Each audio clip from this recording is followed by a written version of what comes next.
کیا آپ بیوقوف ہیں جو ہمیشہ اپنے لیے زہریلے انسان کا انتخاب کرتے ہیں؟ کیا آپ بیوقوف ہیں جو ہمیشہ اپنے لیے ایسے انسان کو چنتے ہیں جو آپ کو ذلت و رسوا کرتا ہے؟ کیا آپ بیوقوف ہیں کہ آپ ایسے انسان کے ساتھ تعلق میں ہیں جس میں آپ بے چین ہیں، آپ کنفیوز ہیں، آپ خود کی صلاحیتوں پہ شک کر رہے ہیں اور آپ ایفرٹ لگائی جا رہے ہیں اور ڈیپ انسائیڈ آپ کو پتا ہے کہ یار آپ جتنی مرضی کوشش کر لیں آپ اس انسان کو راضی نہیں کر سکتے، لیکن آپ اس قدر اس کے سکنجے میں پھنسے ہوئے ہیں کہ آپ کو لگتا ہے کہ آپ کا پیار، آپ کی محبت، آپ کی قربانی اسے ٹھیک کر دے گی۔ تو میں آپ کو بتا دوں کہ آپ کا ریلیشن شپ ایک نارسسسٹک ریلیشن شپ ہے، اور اس ریلیشن شپ میں آپ کو محبت کے نام پہ گولی دی جاتی ہے کنٹرول کی۔ تمام کی تمام چیزیں جو آپ کے ساتھ ہو رہی ہے کہ آپ کو اس چیز کا پتہ بھی ہے کہ اگلا بندہ زہریلا ہے،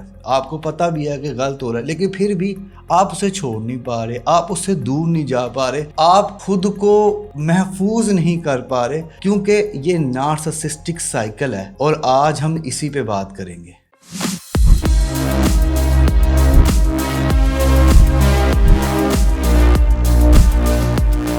السلام علیکم خواتین و حضرات، میں ہوں Haroon Ikram, relationship and mental wellness coach, اور میں اپنے سالوں کے ایکسپیرینس سے آپ کو یہ بات سمجھانا چاہتا ہوں کہ دیکھیں، جب آپ نارسسسٹک ریلیشن شپ میں ہوتے ہیں، نارسسسٹ آپ کو ایک نارسسسٹک سائیکل میں پھنسا لیتا ہے، اور وہ ایسا اس وجہ سے کر پاتا ہے کیونکہ آپ نے اس کو بہت زیادہ عزت اور احترام دیے ہوتا ہے۔ اچھا جی، اس سب سے پہلے نا بڑا سوال یہاں پہ یہ ہے کہ ہمیں پتہ ہے کہ وہ انسان زہریلا ہے، ہمارا آئی کیو بھی اس سے اچھا ہے، ہمارے جو انٹلیکچوئل لیول بھی اچھا ہے، لیکن پھر بھی ہم کیوں اس سے دور نہیں رہ پاتے؟ یا ہمارے مائنڈ میں کیا ہوتا ہے؟ کچھ ریلیشن شپ میں تو چلو یہ مانا جاتا ہے نا کہ سر ہمارے بچے ہیں، ہم بچوں کی وجہ سے شوہر کو چھوڑ نہیں سکتے، یا بچوں کی وجہ سے ماں کو نہیں چھوڑ سکتے، لیکن بہت سے ریلیشن شپ میں نے دیکھے ہیں کہ ان میں کوئی بھی ایگریمنٹ نہیں ہوتا شادی کا یا کسی طرح کا، کچھ بھی نہیں ہوتا، لیکن پھر بھی وہ رشتے نبھاتے چلے جاتے۔ اس کی بڑی وجہ کیا ہے اور اس کو بریک کیسے کرنا ہے؟ نارسسسٹ ایسا اس وجہ سے کر پاتے ہیں کیونکہ وہ آپ کو اپنی نارسسسٹک سائیکل میں جکڑ لیتے ہیں۔ اس کی 3 سٹیجز ہوتی ہیں۔ پہلی سٹیج ہے آئیڈلائزیشن، دوسری ہے ڈی ویلیویشن، اور تیسری ہے ڈسکارڈ۔ اب آئیڈلائزیشن ایک ایسی سٹیج ہوتی ہے جس میں نارسسسٹ کہتا ہے اس کو دیکھا تو میں سمجھا کہ ایک انسان بھی پوری دنیا ہو سکتا ہے۔ اب یہ نا بڑا رومانٹک فیز ہوتا ہے، خواب دکھائے جا رہے ہوتے ہیں، ہر وقت ایک کال پہ، ایک میسج پہ دستیابی ہوتی ہے، آپ کو خاص، آپ کو امپورٹنٹ فیل کرایا جا رہا ہوتا ہے۔ جو نارسسسٹ ایڈکٹ بناتے ہیں نا، وہ آپ کی ڈارک ڈیزائر فینٹیسیز کو جان کر آپ کو قابو کرتے ہیں۔ مطلب دیکھیں، ہر انسان کی نا کچھ فینٹیسیز ہوتی ہے، کچھ ڈیزائرز ہوتی ہے جو کہ اس نے اپنے چائلڈہڈ سے، اپنی ینگ ایج سے، یا کسی بھی اپنی زندگی کے سٹیج سے لیے ہوتے ہیں۔ وہ پوچھتے ہیں اور اس پہ موٹیویٹ کرتے ہیں کہ کرو کرو کرو کرو، اور آپ کو وہ بندہ بڑا اچھا لگتا ہے جو آپ کی ڈیزائرز کو پورا کرنے میں مدد کرواتا ہے۔ تو نارسسسٹ اس طرح سے آپ کو مینوپولیٹ کرتے ہیں، ایک تو آپ کو امپورٹنٹ فیل کرا دیتے ہیں، دوسرا آپ کے ساتھ اچھا بیہیو کرتے ہیں، تیسرا آپ کو اتنی عزت دیتے ہیں سٹارٹنگ میں، اور آپ کی ڈارک ڈیزائر جو کہ کبھی آپ کرنا چاہتے ہو گے اس پہ آپ کو موٹیویٹ کرتے ہیں کہ فینٹیسیز کرو، اپنی ڈارک ڈیزائر کرو، کچھ نہیں، میں تمہارے ساتھ ہوں۔ اب وہ کیا کرتے ہیں؟ وہ آہستہ آہستہ آپ کو ڈیپینڈنٹ کر رہے ہوتے خود پہ۔ سیکنڈ سٹیج ہے ڈی ویلیویشن۔ اب یہ ایسی سٹیج ہے جہاں پہ ریلیشن شپ آہستہ آہستہ بدلنا شروع ہو جاتا ہے۔ آپ کے احساس کو، تم تو اوور ری ایکٹ کر رہی ہو، बोला जाता है, हर छोटी बड़ी चीज का कसूरवार आपको ठहराया जाता है। अब नार्सिसिस्ट गैसलाइट करता है। गैसलाइट एक ऐसा अमल होता है जिसमें आपको शक में डाल दिया जाता है, आप में एहसास कमतरी पैदा की जाती है, आप में एक इस तरह की साइकोलॉजिकल कंडीशन बना दी जाती है कि आपको लगता है कि आप कुछ भी नहीं है। नार्सिसिस्ट ये करता कैसे है? साइलेंट ट्रीटमेंट से, कोल्ड बिहेवियर से, कंपैरिजन से, ब्लेम गेम से। अब हमारे माइंड में लिम्बिक सिस्टम होता है, वो हमेशा ऑन रहता है, वो हमेशा अलर्ट रहता है कि यार मुझसे कहीं कोई गलती तो नहीं होगी, कहीं मेरा कोई कसूर तो नहीं हो गया, कहीं मैंने इसका दिल तो नहीं दुखा दिया, क्या वो मुझसे खुश है या नहीं, मैं ऐसा क्या करूं कि वो मुझसे खुश हो जाए। ये आपका लिम्बिक सिस्टम ऑन है, अलर्ट पे है, और यही वजह है जिसकी वजह से आप उसको छोड़ नहीं पाते। थर्ड पॉइंट है डिस्कार्ड। किसी शायर ने क्या खूब इस पे लिखा है कि छोड़कर मुझको तुम्हें उसने चुना, हैरत है, यानी नुकसान पे नुकसान किया है उसने। इश्क करना तो कोई जुर्म नहीं है, लेकिन दूसरा पहले के दौरान किया है उसने।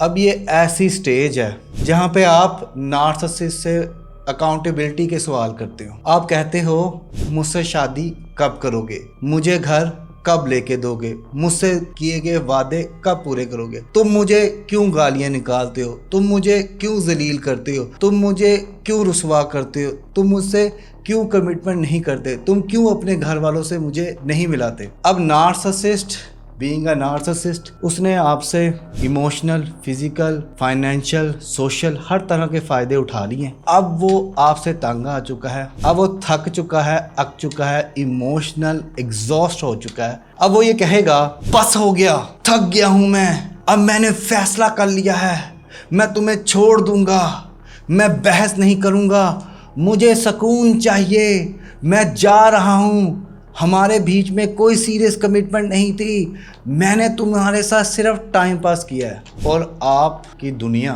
हिल जाएगी, आपको पता ही नहीं चलेगा कि यार ये हो क्या गया। एक इंसान जो खुद ही आपकी लाइफ में आता है, खुद ही आपको ख्वाब दिखाता है, खुद ही आपके पीछे पड़ता है, सारा काम खुद ही करता है, वो इंसान आपके लेवल का भी नहीं होता, लेकिन उसकी मोहब्बत, उसके प्यार, उसकी कुर्बानी देख के आप इतनी उसके पीछे हो जाते हैं और वो अपने सारे फ़ायदे उठा के यकदम निकल जाता है और आप समझते हो कि यार ये हो क्या रहा है मेरे साथ। अब एक सवाल जो मैंने शुरू में पूछा था कि क्या आप बेवकूफ़ हैं, तो यकीन माने मैं सालों के तजर्बे से पूरी दुनिया में ऑनलाइन काउंसलिंग प्रोवाइड करने के बाद इस नतीजे पे पहुंचा हूं कि एक गलती जो 70 साल का इंसान कर रहा है, सेम वही गलती 18 साल का इंसान कर रहा है, सेम वही गलती 35 साल का इंसान कर रहा है और सेम वही गलती 40 साल का इंसान कर रहा है। और वो लोग इंटेलेक्चुअल लेवल पे, फाइनेंशियल लेवल में, एजुकेशनल लेवल में, इमोशनल लेवल पे बहुत ज़्यादा अच्छे हैं, बहुत ज़्यादा काबिल है,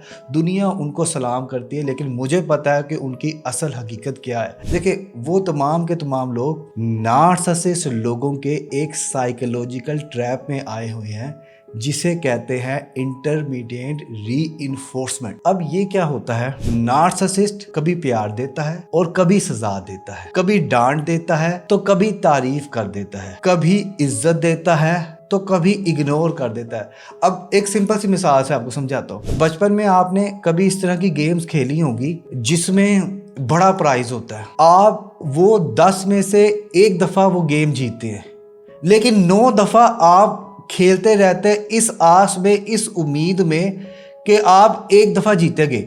आप वो नहीं देख रहे कि आप 9 दफ़ा हारे हैं, वो आप सिर्फ उस 1 दफ़ा जीत को देख रहे हैं। ये है इंटरमीडिएट रीइंफोर्समेंट। रिलेशनशिप में अगर मैं बात करूं तो रिलेशनशिप में किसी एक दिन तुम बहुत अच्छे हो, अगले दिन सर्द, बदतमीज, तकलीफ, फिर वापस आ जा रहा, यार तुमसे तो बेहतरीन कोई नहीं है, और फिर आपको जलील कर जा रहा। जख्म भी खुद देना, फिर मरहम भी खुद लगानी, फिर जख्म देना और फिर मरहम खुद लगा रही।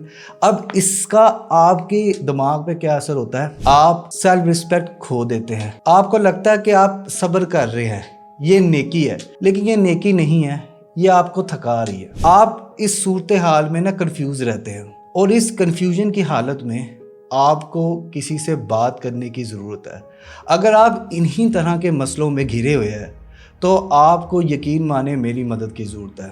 آپ نیچے دیے گئے نمبر پہ یا پروفائل میں دیے گئے نمبر پہ رابطہ کر کے 1-on-1 online counselling session book کریں. میں آپ کا مسئلہ سنوں گا, سمجھوں گا اور اپنے سالوں کے ایکسپیرینس سے آپ کو بہترین مشورہ دوں گا. ویڈیو کیسی لگی کمنٹ سیکشن میں مجھے بتائیں. لائک کیجئے اور سبسکرائب کیجئے ہمارے چینل کو, اور ساتھ ہی ساتھ دبائیے بیل کے آئیکن کو تاکہ آپ کو مل سکے ہمارے چینل کی ہر نیو اپڈیٹ.